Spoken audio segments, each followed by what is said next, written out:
Hello everyone, welcome to Dream Academy. आज इस lecture में हम क्वाड्रेटिक की क्वेश्चन को सॉल्व करने के तरीके देखने वाले हैं। हम दो तरीके डिस्कस करेंगे, जिसमें एक तरीका आप जानते हैं और दूसरा तरीका हो सकता है आप नहीं जानते या आप भूल चुके हैं या फिर आप जानते हैं तो अच्छी बात है। चलिए स्टार्ट करते हैं। हमने यहाँ दो क्वेश्चन ले रखा है पहले से। दो क्वेश्चन इसलिए लिया है क्योंकि इस क्वेश्चन को हम दोनों तरीके से सॉल्व करेंगे और इस क्वेश्चन को एक तरीके से सॉल्व करना मुश्किल है, दूसरे तरीके से आसान है। देखिए, फर्स्ट क्वेश्चन को हम पहले तरीके से सॉल्व करते हैं। फर्स्ट वे, पहला तरीका क्या है? अगर मैं इसको एक स्टैंडर्ड फॉर्मेट में लिखना चाहूं तो कैसे लिख सकता हूं, जरा देखिए। ax² plus bx plus c equal to 0, ये हमारे इक्वेशन का एक स्टैंडर्ड फॉर्मेट है। क्लियर है? पहले तरीके में जो आप जानते हैं उसमें हम क्या करते हैं, यहाँ जो b टर्म्स है इस b को हम दो पार्ट में ऐसे डिवाइड करते हैं, कि इन दोनों को अगर हम मल्टीप्लाई करें तो हमें c मिल जाए और वापस ऐड करें तो फिर से b मिल जाए। क्लियर है? ये तरीका आप जानते हैं। मैं इस तरीके से पहले सॉल्व करता हूँ ये वाले इक्वेशन को। तो देखिए, इस इक्वेशन को मैं फिर से एक बार लिखता हूँ। x² minus 6x plus 8 equal to 0। थोड़ा ध्यान से समझिएगा, हो सकता है आपको थोड़ा सा डीप लग जाए, लेकिन ध्यान समझिएगा। यहाँ हमको 6 को ऐसे डिवाइड करना है, ऐसे ब्रेक करना है कि उसको मल्टीप्लाई करें तो हमें ये मिल जाए। तो देखिए, क्या इसको मैं 4 और 2 में ब्रेक कर सकता हूँ? 4 और 2 को वापस प्लस करूँगा तो मेरे को क्या मिल जाएगा? 6 मिल जाएगा। और अगर इसको मैं मल्टीप्लाई करूँगा तो मुझे 8 मिल जाएगा। तो मैंने यहाँ परफेक्ट उसको ब्रेक किया है। ठीक है, अब देखो, ब्रेक करने के बाद मैं इसको लिखता हूँ। ब्रेक करने के बाद कैसे हो जाएगा ये? x² को तो x² ही रहने दीजिए, और इस 6 को मैं क्या करूँगा, 4 और 2 में ब्रेक कर दिया। तो यहाँ मैं क्या लिख सकता हूँ इसको, 4 और x के साथ में 4x, फिर ये 2 के साथ में तो माइनस 2x। इसको वापस ऐड करूँगा तो क्या हो जाएगा, minus 4x minus 2x minus 6x। Clear है? ये वापस आ जाएगा और यहाँ प्लस 8 का 8 ही रहने दीजिए। अब हम क्या करेंगे, हमको दिख रहा है यहाँ पर कि दो पेयर बन रहा है, कुछ कॉमन निकल रहे हैं। क्या कॉमन निकल रहा है? देखिए, यहाँ से x कॉमन निकल रहा है तो हमने x कॉमन निकाल लिया, और यहाँ क्या हो जाएगा, अंदर में x माइनस 4। यहाँ जरा देखिए क्या कॉमन निकल रहा है, यहाँ माइनस को कॉमन निकाल लेते हैं, साथ में यहाँ 2 को भी कॉमन निकाल लेते हैं। जब माइनस कॉमन निकला तो फिर यहाँ क्या बच जाएगा, यहाँ x बच जाएगा, और ये माइनस माइनस माइनस प्लस, तो यहाँ पर हो जाएगा माइनस, और ये हो जाएगा 4 और ये 0। कभी यहाँ पे कंफ्यूजन हो जाए, बच्चों को होता है यहाँ पे, तो अगर कभी कंफ्यूजन हो जाए तो ध्यान में रखिएगा, वापस मल्टीप्लाई करने पे ये मिल जाना चाहिए। तो वापस मल्टीप्लाई करेंगे तो माइनस 2x और ये माइनस माइनस प्लस, तो माइनस 2 और इंटू 4 8 मिल गया। ठीक है, अब देखिए यहाँ पे x माइनस 4 अगेन ये दोनों सेम है, तो फिर से कॉमन निकाल दो इसको। तो जब ये कॉमन निकलेगा तो क्या बन जाएगा, x माइनस 4 बाहर निकल गया तो अंदर क्या बच जाएगा, अंदर ये x बच जाएगा, और यहाँ पर क्या बच जाएगा, माइनस 2 इक्वल टू 0। अब हम क्या करेंगे, यहाँ पर दोनों मल्टीप्लायर में है तो दोनों के साथ में 0 को ले लेंगे। तो यहाँ देखिए, यहाँ एक वैल्यू हो जाएगा x minus 4 equal to 0, and दूसरा वैल्यू क्या हो जाएगा, x माइनस 2 इक्वल टू 0। तो यहाँ से 4 को ट्रांसफर किए तो क्या हो जाएगा, x इक्वल टू 4। ठीक है, और यहाँ देखिए x इक्वल टू 2। तो ये दोनों वैल्यू हमको मिल गए। ये पहला तरीका था जो आप जानते हैं। ठीक है, अब हम दूसरे तरीके से सॉल्व करेंगे। दूसरा तरीका क्या है, चलिए जरा देखिए। ये हमारे पास अगर इक्वेशन है, अगर ये हमारे पास एक इक्वेशन है क्वाड्रेटिक इक्वेशन, तो इसको सॉल्व करने का दूसरा तरीका क्या है, हमें क्या चाहिए, x का वैल्यू चाहिए ना, और यहाँ पर x का जो मैक्सिमम पावर क्वाड्रेटिक इक्वेशन है तो 2 है, तो हमेशा क्या मिलेगा, 2 वैल्यू मिलेगा। तो यहाँ 2 वैल्यू मिला हुआ है। सेम चीज को हमें सॉल्व करना है दूसरे तरीके से। तो इसके लिए हम एक फॉर्मूला यूज करेंगे। फॉर्मूला क्या होगा, x का वैल्यू होता है minus b plus minus under root b² minus 4ac और अपॉन 2a। क्लियर है? इस फॉर्मूला को ध्यान में रख लो, बहुत ज्यादा काम का फॉर्मूला है, ये बहुत काम का फॉर्मूला है। ठीक है, जहां a b c सब क्लियर है, क्या है, x² का मल्टीपल क्या है, a है, x का मल्टीपल b है, और उसके बाद जो है वो c है। हमारे स्टैंडर्ड फॉर्मूले में सभी क्या होते हैं, प्लस होते हैं, इस बात को ध्यान में रखना है। तो अगर हमारा क्वाड्रेटिक इक्वेशन इस फॉर्म में है तो यहाँ x का वैल्यू निकालने के लिए हम इस फॉर्मूले का यूज करते हैं, minus b plus minus under root b² -4ac, ये क्या है माइनस, तो ये -4ac और अपॉन में 2a। क्लियर है। चलिए अब इसी क्वेश्चन को हम इस फॉर्मूला से सॉल्व करते हैं और देखते हैं वैल्यू कैसे मिलता है हमको। जरा समझिएगा, यहां क्या हो जाएगा, x equal to minus b का वैल्यू क्या है, जरा कंपेयर कीजिए। यहां b की जगह पे क्या है -6 है, ठीक है। यहां x स्क्वायर के सामने जो है वो है 1, x के सामने क्या है b और यहां c, ठीक है। तो यहां देखिए a की जगह पे 1, b की जगह पे -6 और c की जगह पे +8। मैं यहां पे आपके समझने के लिए शॉर्ट में लिख देता हूं, a इक्वल टू है 1 और b इक्वल टू है -6 और c इक्वल टू क्या है 8। हालांकि एक दो क्वेश्चन प्रैक्टिस करने के बाद आपके दिमाग में ये सब कुछ अपने आप बैठ जाएगा। तो यहां देखिए b की जगह पे क्या है 6, तो ये माइनस और यहां -6, फिर प्लस माइनस फॉर्मूला का, फिर b स्क्वायर।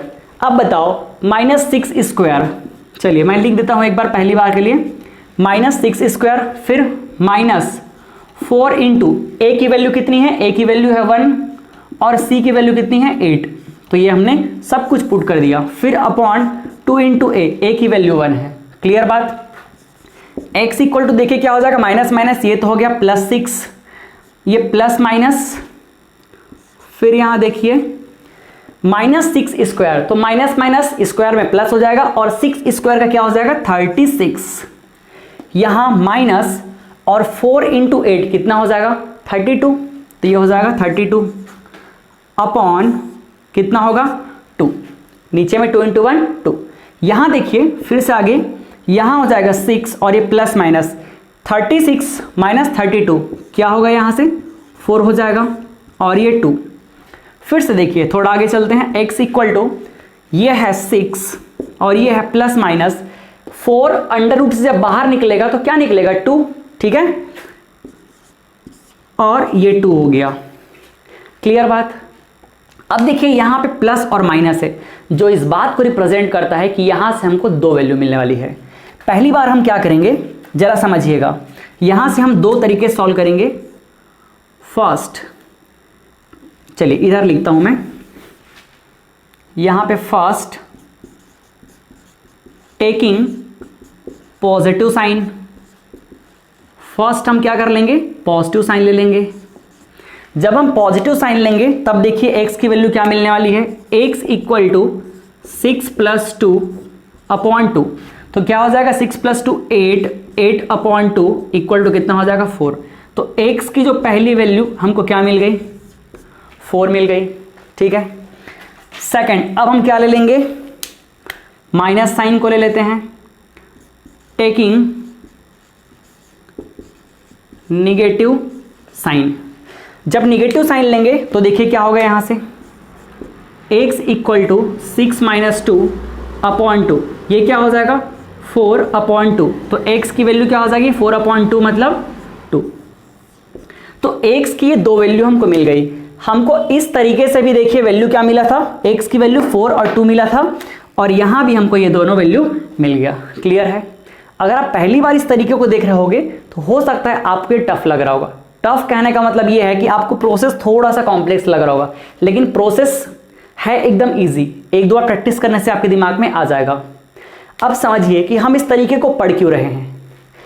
ये जो तरीका है ना, ये हम सिर्फ तभी यूज कर सकते हैं जब जो आंसर आएगा वो हमेशा इंटीजर में आएगा। इंटीजर मतलब 1 2 3 4 -1 2 3 4 इस तरह से परफेक्ट इंटीजर रहेगा, तब ये तरीका हमारे लिए आसान होता है। लेकिन अगर हमारा आंसर फ्रैक्शन में आ गया, p/q के फॉर्म में आ गया, जैसे 2/3 1/4, तब फिर ये तरीका हमारे लिए बहुत डिफिकल्ट हो जाता है।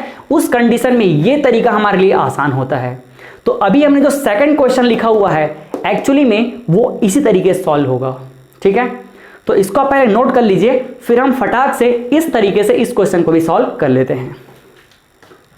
चलिए अब हम सेकंड क्वेश्चन को अपने इस फॉर्मूले वाले तरीके से सॉल्व करते हैं। देखिए क्वेश्चन को फिर से एक बार मैं लिखता हूं। यहां पे क्वेश्चन है हमारे पास x² + 7x - 1 = 0। हमारा स्टैंडर्ड फॉर्मेट क्या होता है, इक्वेशन का स्टैंडर्ड फॉर्मेट होता है ax² + bx + c = 0। अगर इससे हम कंपैरिजन करें तो देखो हमको क्या मिलता है, a की प्लेस पे वैल्यू 1 मिल गई, b इक्वल टू 7 मिल गया और c की प्लेस पे क्या मिल गया, -1। ये सारे वैल्यू हमको कंपैरिजन से मिल गए। अब सीधे ही हम फॉर्मूला को अप्लाई करते हैं। देखो फॉर्मूला क्या है, x equal to -b plus minus under root B square minus 4ac upon 2a। Formula फिर से एक बार लिखता हूँ ताकि आपके दिमाग में बैठ जाए। x equal to -b plus minus under root B square minus 4ac upon 2a। चलो अब वैल्यू पुट करते हैं।